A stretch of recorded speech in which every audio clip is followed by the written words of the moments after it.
ವಂದನೀಯ ಲಕ್ಷ್ಮೀಬಾಯಿ ಕೇಳ್ಕರ್ ಅವರು.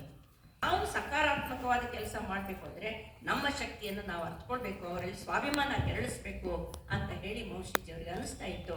ಸೊ ಇದಕ್ಕೇನು ಮಾಡಬೇಕು, ನಮ್ಮ ಹಿಂದೂ ಪರಂಪರೆಯ ಒಂದು ಜಾಗೃತಿ ಇವರಲ್ಲಿ ಉಂಟು ಮಾಡಬೇಕು ಮಹಿಳೆಯರಲ್ಲಿ. ಯಾಕಂದ್ರೆ ನಮ್ಮ ಸನಾತನ ಧರ್ಮದಲ್ಲಿ ನಾವು ನೋಡ್ತೀವಿ, ಸೀತೆ ಅಂತ ವ್ಯಕ್ತಿತ್ವ, ಆಕೆ ಆ ದುಷ್ಟ ರಾವಣನ ಬರೀ ಒಂದು ಕಡ್ಡಿ ಹುಲ್ಕಡ್ಡಿ ಮುಂದೆ ಇಟ್ಕೊಂಡು ಯಾವ ರೀತಿ ಆಕೆ ಎದುರಿಸಿದ್ಲು, ಅಂತಹ ಒಂದು ಪರಂಪರೆಯಿಂದ ಬಂದಿರುವ ಹೆಣ್ಮಕ್ಕಳು ಹೆದರ್ಕೊಳ್ಬಾರ್ದು, ಅದರಿಂದ ಅವರಲ್ಲಿ ಸ್ವಾಭಿಮಾನ ಜಾಗೃತಗೊಳಿಸ್ಬೇಕು ಅಂತ ಹೇಳಿ ಮೌಶಿಜಿ ಅವರು ಅಂದ್ಕೊಂಡ್ರು. ಹೀಗಾಗಿ ಆ ಸಮಯದಲ್ಲಿ ಅವರ ಗಂಡು ಮಕ್ಕಳು ಈ ರಾಷ್ಟ್ರೀಯ ಸ್ವಯಂ ಸೇವಕ ಸಂಘಕ್ಕೆ ಹೋಗ್ತಾ ಇದ್ರು. ಅಲ್ಲಿ ಅವರ ಲಾಠಿ ಇದು ಅದನ್ನೆಲ್ಲ ಕಲ್ತ್ಕೊಳ್ಳೋಕೆ ಅಂತ ಹೇಳಿ ಮಾಡ್ತಾ ಇದ್ದಾಗ ಇವ್ರಿಗೆ ಅನಿಸ್ತಾ ಇತ್ತು, ನಮ್ಮ ಹೆಣ್ಮಕ್ಳಿಗೂ ದೈಹಿಕ ದಾರ್ಢ್ಯವನ್ನ ಉಂಟು ಮಾಡ್ಬೇಕು, ಅವರಲ್ಲಿ ಬರೀ ಮಾನಸಿಕ ಶಕ್ತಿ ಆತ್ಮಬಲ ಅಷ್ಟೇ ಅಲ್ಲ, ಶಾರೀರಿಕ ಶಕ್ತಿನೂ ಕೂಡ ಅಷ್ಟೇ ಮುಖ್ಯ ಅಂತ ಹೇಳಿ ಅವ್ರಿಗೆ ಅನಿಸ್ತು. ಆದ್ರೆ ಅವ್ರು ಹೋಗಲ್ಲಿ ವಿಚಾರಿಸಿದಾಗ ಹೆಣ್ಮಕ್ಳಿಗೆ ಬಿಡಲ್ಲ ಅಂತ ಹೇಳಿ ಗೊತ್ತಾಯ್ತು. ಏನಿವೆ ಆ ಸಂದರ್ಭದಲ್ಲಿ ಅವರಿಗೆ ಡಾಕ್ಟರ್ ಹೆಡ್ಗೇವಾರ್ ಅವರ ಪರಿಚಯ ಆಯಿತು. ಆಗ ಅವರಿಂದ ಪ್ರೇರಿತರಾಗಿ ಅವರ ಮಾರ್ಗದರ್ಶನದಲ್ಲಿ ಈ ನಮ್ಮ ರಾಷ್ಟ್ರ ಸೇವಿಕಾ ಸಮಿತಿಯ ಅಸ್ಥಿಭಾರವನ್ನು ಹಾಕಿದ್ರು. ಇದು 1936 ಅಕ್ಟೋಬರ್ 25 ವಿಜಯದಶಮಿ ದಿವಸ ಪ್ರಾರಂಭವಾದಂತಹ ಸಂಘಟನೆ. ಆವತ್ತು ಅವರು ಗಿಡವಾಗಿ ನೆಟ್ಟಿದ್ದಂತಹ ಇದು ಇವತ್ತು ದೊಡ್ಡ ಹೆಮ್ಮರವಾಗಿ ಬೆಳೆದಿದೆ. ಸುಮಾರು 5,000 ಶಾಖೆಗಳನ್ನು ಒಳಗೊಂಡಿರುವಂತಹ ಈ ನಮ್ಮ ಸಮಿತಿ ಅನೇಕ ಕಾರ್ಯಗಳನ್ನ, ಉತ್ತಮ ಚಟುವಟಿಕೆಗಳನ್ನ ನಡೆಸ್ತಾ ಬಂದಿದೆ.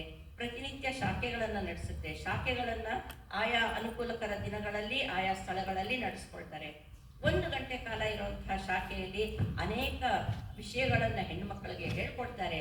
ಅಲ್ಲಿ ದೈಹಿಕ ಚಟುವಟಿಕೆ ಇರುತ್ತೆ, ಮತ್ತೆ ಆಟಗಳಿರುತ್ತೆ, ಉಲ್ಲಾಸ ಕೊಡುವಂತಹ ಬೌದ್ಧಿಕ ಆಟಗಳಾಗ್ಲಿ, ಇತರ ದೈಹಿಕ ಆಟಗಳಾಗ್ಲಿ ನಡೆಸ್ತೀವಿ. ಮತ್ತೆ ಅಲ್ಲಿ ಚಿಂತನೆಗಳಿರುತ್ತೆ. ಈಗ ನೀವು ಕೇಳಿದಾಗ ಒಳ್ಳೆ ಅಮೃತ ವಚನ ಆಗ್ಲಿ ಮತ್ತೊಂದಾಗ್ಲಿ ಅದು ಹೇಳಿದಾಗ ಒಂದು ರೀತಿಯಲ್ಲಿ ಹೆಣ್ಮಕ್ಕಳ ಮನಸ್ಸು ಪ್ರೇರೇಪಣೆಗೊಳ್ಳುತ್ತೆ. ಇಂಥ ಒಂದು ಪ್ರೋಗ್ರಾಮ್ ಹಾಕೊಂಡ್ರು. ಸೊ ಅದನ್ನು ಹಾಕೊಂಡಿರೋದ್ರ ಮೂಲಕ ನಾವು ಅನೇಕ ವಿಷಯಗಳನ್ನ ಇಂಪಾರ್ಟ್ ಮಾಡೋದಕ್ಕೆ ಸಾಧ್ಯ, ಹೇಳ್ಕೊಡೋದಕ್ಕೆ ಸಾಧ್ಯವಾಯಿತು.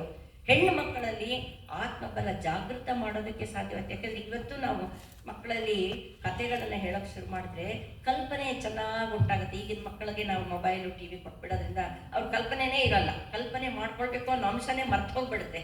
ಅದು ಬಿಟ್ಟು ನಾವು ಕತೆ ಹೇಳಕ್ ಶುರು ಮಾಡಿದ್ರೆ ಅವರು ಕಲ್ಪನೆ ಮಾಡ್ಕೊಳ್ಳೋದು ಚೆನ್ನಾಗಾಗುತ್ತೆ. ಸೊ ಹಾಗೆ ಪದೇ ಪದೇ ನಾವು ಹೇಳ್ತಾ ಇದ್ರೆ ಕ್ರಮೇಣ ಆ ಬೆಳವಣಿಗೆ ಬೌದ್ಧಿಕವಾದಂತಹ ಒಂದು ಬೆಳವಣಿಗೆ ಉಂಟಾಗುತ್ತೆ ಅಂತ ಹೇಳಿ ಮಾನ್ಯ ಮೌಶಿಜಿ ಅವತ್ತೇ ಮನಗಂಡಿದ್ರು. ಅದು ಇವತ್ತು ಖಂಡಿತವಾಗಿಯೂ ನಡೀತಾ ಇದೆ ಆ ಕೆಲಸ.